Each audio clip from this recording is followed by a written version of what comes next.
Okay, so in this video we're going to cover basic maintenance and some troubleshooting of the AK-47 simulator. These units are designed to provide pretty maintenance-free operation for 50,000 to 70,000 cycles, or about 65 to 70 hours of continuous use before needing much of anything. That being said, if the unit gets dirty, stuff in the valves, etc., all bets are out the window.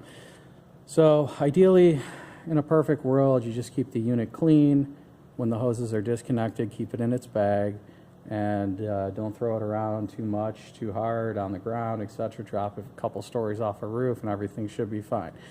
Well, we all know when these things get out in the field that the operators tend to abuse stuff and not take care of it and bring it back and just say, we don't know what happened. So we'll run through some basic troubleshooting, and hopefully this will help you guys in the field at the shop to be able to get them back in the field quickly. So we have the gun, the control box, and a cable out here. I don't have the regulators and hoses and bottles. They're really not needed for basic troubleshooting. The easiest thing to do is to figure out where your problem is by first getting a fully charged electronics pack and then connecting that pack up to a unit with a hose and regulator kit. You won't have just a loose hose unless you bought one, but just connect the cable to each side and pull the trigger with the unit on and on disarm. And if you hear clicking, cycling, then you know that electronics pack is functioning, charged, and working. If you pull the trigger and you hear nothing, then you want to go and maybe get another electronics pack connected up and see if that duplicates the problem. If you still have the problem when you pull the trigger and there's no fire, then it may be the hose assembly or the gun itself.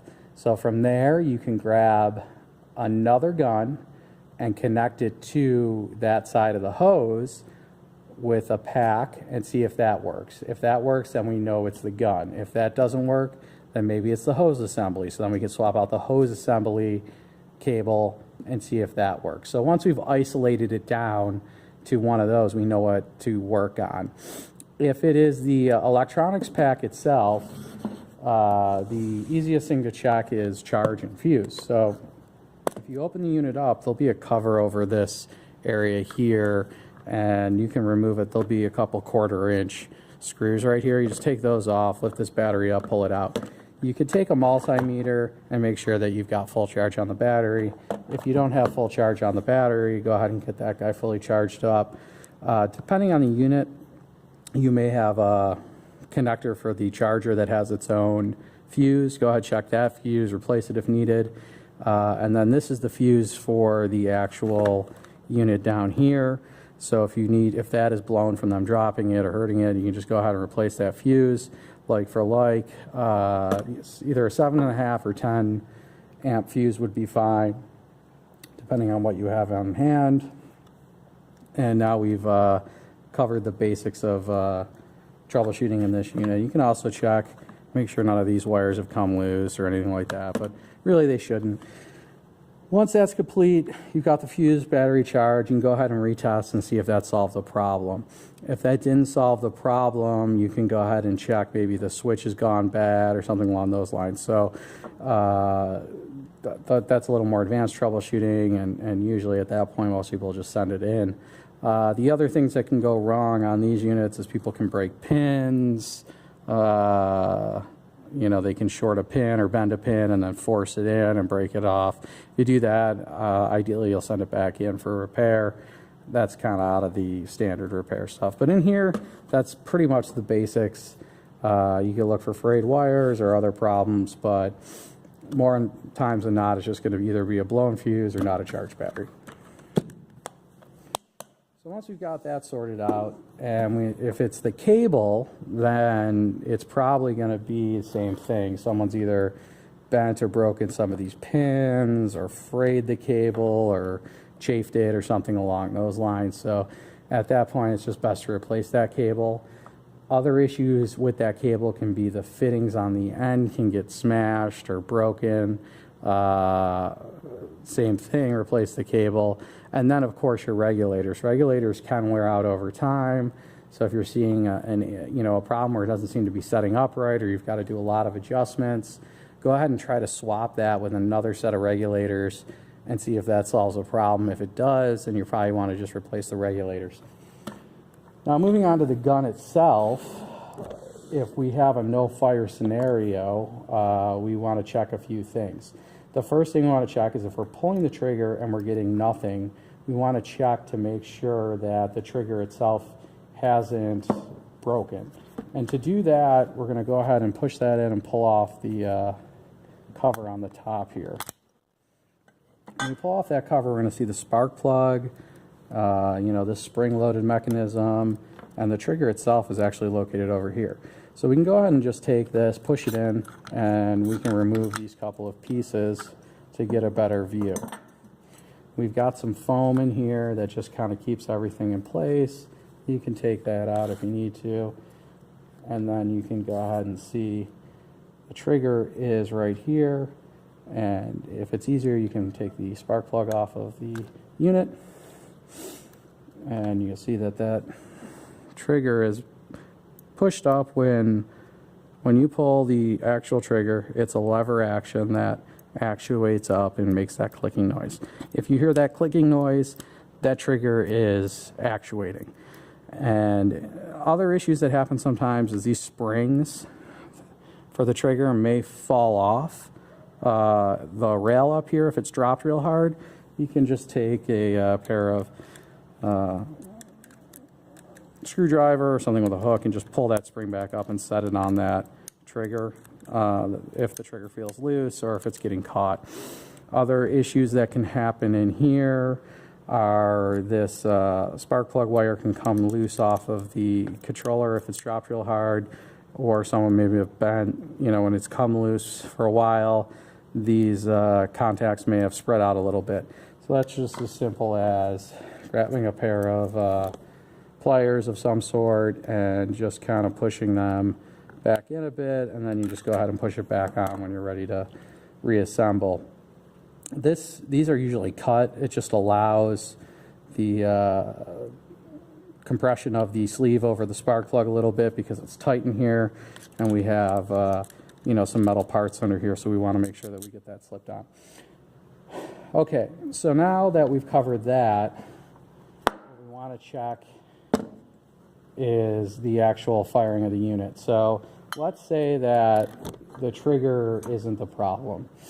And by the way, if you are getting that and you're not getting any functioning out of the trigger and everything else, you'll probably have to replace the trigger. You can send it back to us for that. If you're confident in splicing wire, we can also just send you a new trigger. But usually most people would send it back at that point. So if we connect this up and we set it to on, disarm, and we pull the trigger and we're hearing cycling of the unit, we know we're getting power to the gun. And if we have the hoses connected and we're getting gases coming out, we'll hear that as well. To be a whoosh, and you can probably smell the propane if you hold it down for too long. So there could be a few problems here. We could have either not flow coming through the gun, a jet could be clogged, one of these actuators could be stuck from dirt getting in here, something along those lines. So easy thing to do is just go ahead and grab a air hose and a piece of pipe, and you can slip this over that, and while feeding some air in, you can depress the trigger and make sure that it's coming out of the tip here at a constant velocity. Same over here. If you connect it up, pull the trigger, and you're hearing like a lot of resistance coming back, we might have a clogged jet. So you can go ahead and work it like that a little bit. If you can't get it to clear that way, you can always try to put some compressed air down the barrel while doing the same thing while actuating, and try to push that dirt out this way. Ideally, you don't get dirt in there, and how you avoid that is when you disconnect these hoses from the unit, you go ahead and put it back in the bag with the hose. Dirt in here, sand, etc., when these are disconnected, will work its way into those jets, or it'll cause these valves to get stuck open. You don't want to have it in there, and just you need to avoid that at all costs if possible. And it's not hard to do as long as you just put it in, storage when you're done. If people do get dirt in there, you can try blowing it out first with no hose, not pulling the trigger, working anything out that may be in there. Same up at the top, work anything that's out of the barrel. Then actuate the unit and blow back in from the barrel, and then you can come in and try it this way. If you can't get it out at that point, it's probably something you're going to need to send in, because you're going to have to disassemble this unit to clean out those jets, and it's not really advisable to do that on site. So if these two are functioning, if they're functioning and you're getting air through, which means you'll be getting your oxygen and propane, then you're probably looking, and you pull the trigger and get the unit to cycle, then you're looking at a spark problem. And how do we tell if the spark problem is the coil that's in the unit, the plug, or the cable? Simplest way to do this for the coil is just set the unit to arm and pull the trigger. And if you hear that unit cycling faster, so that's a fast cycle, then you hear it slow down, speed up, slow down, speed up. If it speeds up when it's armed, then you know that that coil is functioning, and it's going to either be now in this cable, the plug, and that's where your problem is. So a way to check that post the solenoid is to go ahead and just take a look at your unit up here, see if this cable is frayed at all, if there's any problems, and then you can take a spark plug tester if you have one and connect that in there on that side and connect the other side to the spark plug. Now the spark plug tester, when we pull the trigger and we arm the unit, we're going to get that spark. So now we know that our spark plug is good. And this is a functioning unit, so we really don't have any issues with it. But if we didn't have the spark there, then we knew that either this plug wasn't grounded, or maybe the connector on the actual spark plug wire was damaged, and we could go ahead and troubleshoot it from there and replace, maybe the tip of the spark plug wire, or check that spark plug, for grounding issues. If we have spark there, it's consistent like we have here, we can go ahead and see if we connect the unit up now with this off, spark plug wire connected, if it fires. If it fires, then we know that that cable coming off here was maybe, just grounded wrong or arcing out or something along those lines. So we know that would vindicate us on the spark plug. We know the spark plug wasn't an issue, and then we could just concentrate on the cable. If we connected it up and we couldn't get it to fire, then we'd probably have to go in and look at the spark plug. And to do that, you have to remove the trigger from the housing, and that requires a .050 hex drive to reach the screws on this side, and then a 1/4 inch small wrench to hold them on that side there. The screws have, the self-locking mechanism with the nylon, so you'll have to hold it there, unscrew them, and then take the screws out, lift this up, and that will create enough space at that point. You can push the spark plug wire down into the channel, and you can slip a hex drive over that with a wobble extension, a 5/8 thin wall socket over that, and then you can remove the plug. The plug is good for 50, 60,000 units of cycle, no problem. Probably as long as you own the gun. If you look here, this is a brand new spark plug that hasn't been fired, and I'll try to maybe get it up there so you can see it. It's probably kind of hard to see, but it's 3 prongs and it's in a brass sleeve. We install it in the brass sleeve here, and that's to protect the spark plug from getting air and knocking it out. They're not removable from the brass sleeve. This is how the unit would go in, this is how it would come out, and then you would replace it with another one from us. this is a used one that has over 40,000 cycles on it, and you can see it's fine. I mean, it's the electrode's really large. There's almost no wear at all, so this is good. You know, almost indefinitely if you don't have, you know, if you set the regulators right and you're not overheating it too much, or, you know, if your propane is clean, it's not full of water, etc. from the supplier, they last for almost ever. So the problems that can happen with the spark plugs, if people throw it around or drop it, they can chip the insulator. And if the insulator, which is that white part on the inside of a spark plug, chips, it's going to arc out to that first, and that'll cause like an intermittent trigger, like fire, fire, fire, stop, rapid, rapid, rapid, stop, fire, fire, fire, stop. The other things that can cause that are as if this plug isn't, you know, 100% onto the unit, or it's loose, it can cause it to arc out to the unit and not fire properly. Or if they drop it hard enough, they might bend the pin over and just cause there to be no gap for the plug. So if you pull the plug out and the gaps are still there and you don't see any physical signs of chipping, then it's probably not the plug. But to pull the plug out, I would try to be 100% sure we were at that point. I would troubleshoot everything else first, because again, it's very uncommon that either of those things would happen. It's more than likely going to be this here coming loose off of the plug, and either the insulative jacket is, you know, gotten a little moved or messed up, and you're just maybe grounding out on the trigger, or this has come loose and it's not making a full contact onto the plug, and that's 99% of what's going to give you a misfire on these weapons. The other couple percent are usually if the battery's low or not fully charged. Beyond those simple checks, the only other maintenance that you really want to do to these guns is, you know, you can lubricate in here a little bit if you need to keep the trigger looking right. You can use a graphite spray or a non-stick lube, and then keeping these connectors obviously clean. They can drop the gun and these can get damaged. These cost $3-4. You could just unscrew them, replace them. We sell them. They're just simple welding fittings, so that they're interchangeable. If they're damaged, it's no problem. And the barrel. If you're getting an intermittent fire from perhaps dirt or something getting into the chamber, the easiest way to clean that out is to cycle the gun.